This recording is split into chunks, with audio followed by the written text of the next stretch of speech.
పచ్చని అడవి సారేగా పెట్టిన బంగారు చీరతో సింగారించి సమ్మక్క తల్లి బయలెల్లి వచ్చే ఎలైందిరా.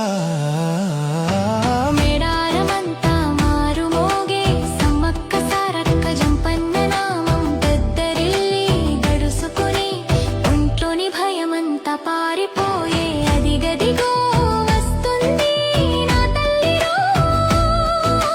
కుంకుమ భరణి రూపంలో మాఘ శుద్ధ పౌర్ణమి వెలుగుల్లో దివ్యమైన నా తల్లి సమ్మక్క. చేతులు జోడించి మొక్కుదుమే శరణాలు శరణాలు సమ్మక్క. శతకోటి దండాలు మాయమ్మ కాపాడు కాపాడు సమ్మక్క. ఆకాశమంతా కళ్ళు చేసుకొని తల్లి సుడే ఈ లోకాన్ని కష్టాలు కన్నీళ్లు దాటుకొని ధైర్యంగా బతికే శక్తి నీవు. ముడుపులు కట్టిన అందుకోవే మనసులో కోరిక తెలుసుకోవే. అమ్మవే అమ్మవే సమ్మ